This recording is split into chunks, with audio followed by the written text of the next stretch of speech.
Saya tidak akan menyerah di pengadilan, saya akan keras-kerasan membuktikan keilmuan saya. Try me. Ini siapa sih musuh Bang Rismon sebetulnya? Ya ini.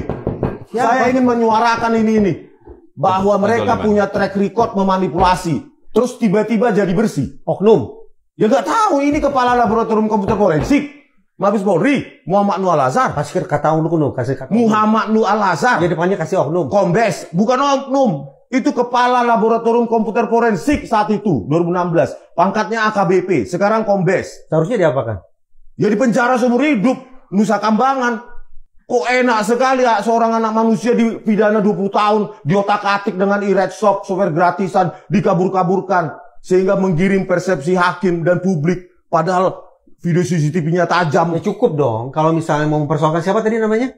Muhammad Nur Al-Azhar, Kombes, Tito Karnavian, mantan Kapolri, Krisnamurti, Dirjen, apa itu? Di Hubintar. Masih aktif itu. Ya kok melebar ke sana-sana gitu. Inilah bahwa mereka punya cacat manipulasi, Bang.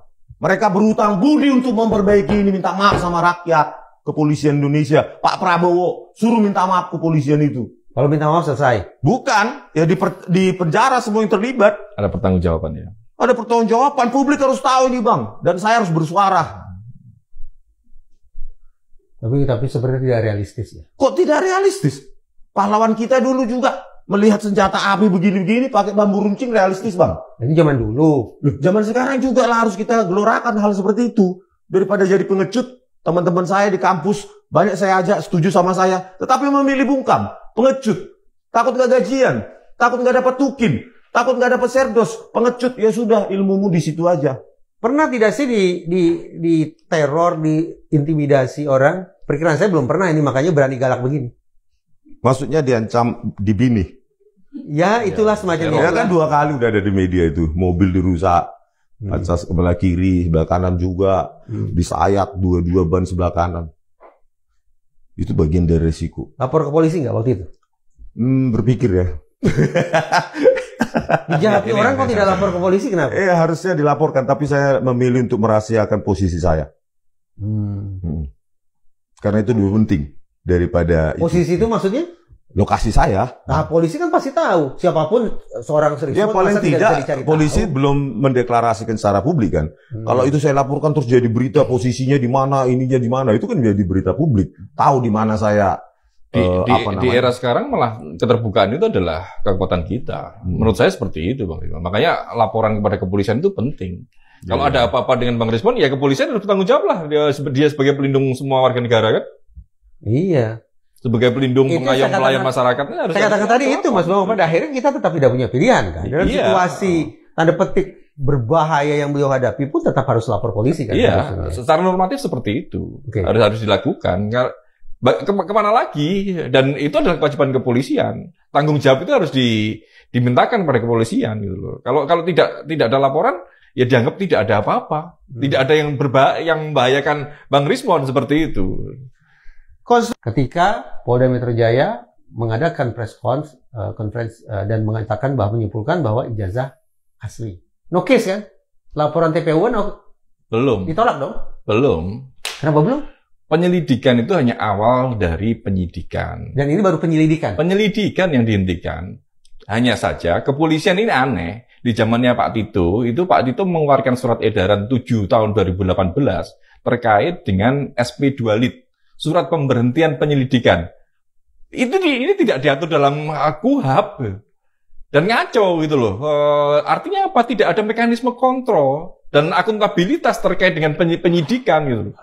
Makanya apa yang dilakukan oleh kepolisian terkait ini menghentikan penyelidikan ini prematur. Maka harus ada upaya lagi untuk melakukan penyelidikan ulang. Itu bisa dilakukan dan harus dimulai dengan sprindik SPDP. Surat yang ditembuskan kepada kejaksaan sesuai KUHP seperti itu, Mas.